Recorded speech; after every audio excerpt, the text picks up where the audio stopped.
Hello, it's Tommy from Pocket Clinician, and today I'll be quickly talking to you about the management of postpartum hemorrhage. It's important to realise this is for student paramedics and paramedics, so it's pre-hospital management.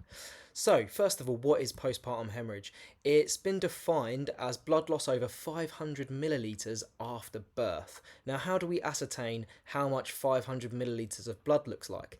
There are some visual aids, but it's very, very rare that a patient sort of bleeds nice and clearly into a kidney bowl or onto a sanitary towel. Normally it's over the ambulance trolley or seeped into a carpet or something. But these still are good to sort of have a little picture in your head and you can imagine how much blood looks like what.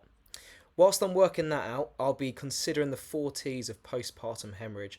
So there's the first one being tone, when the uterus loses tone and it cannot contract to close off all of the placental blood vessels to reduce bleeding. Tissue, if there's placenta that's retained in the uterus, that can cause bleeding.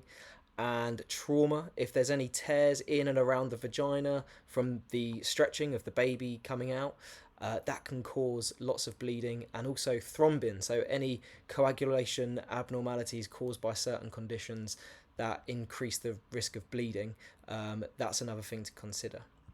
So, what we're going to do to manage this patient, the first thing we're going to do is a fundal massage. It's where you sort of curl up your hand, almost like you're holding a cricket ball, as they say, and you're going to rub in circular motions on the fundus. This stimulates the uterus to contract, and it's going to close all of the placental blood vessels and any blood that's in between the placenta and the uterus. It's going to force it back into the uterine tissue. It stimulates the release of prostaglandins, which is the hormone that the patient needs to reduce hemorrhage for the uterus to contract.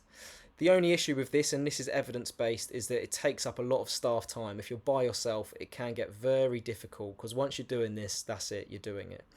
There's also limited evidence of its effectiveness, and as you can see, there are 3 randomised control trials that showed that the fundal massage didn't really reduce postpartum hemorrhage. And that's this paper here, Angarita et al., and I'll be posting links to those papers in the description of this video for you to look at. So once you've done the fundal massage, you're going to give a uterotonic drug called sintimetrin.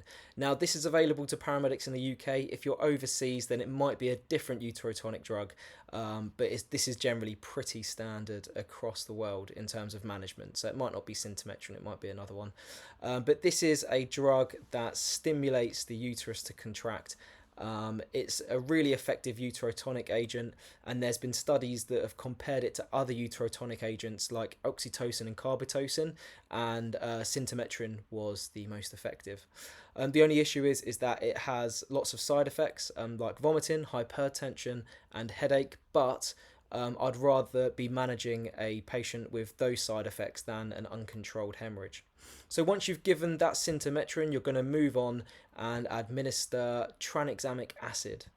And this impedes the breakdown of blood clots so that blood clots can stay there for longer, hopefully reducing the risk of bleeding. And it's a really, really effective drug to reduce postpartum hemorrhage quickly. The only issue is, again, with this, every drug has its come downs. But if the bleeding's been going on for 3 hours and then TXA is given, it's not very beneficial. So it's really important to recognise the postpartum hemorrhage quickly. And that's your management. So the first one, fundal massage. Secondly, uterotonic drug, sintimetrin.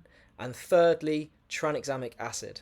And then what you're going to do next, you're going to convey that patient to the closest hospital with an obstetric unit. So thanks for listening. You can head to www.pocketclinician.co.uk, grab yourself a student paramedic pocketbook. It's got some bits in there about postpartum hemorrhage as well, which is good.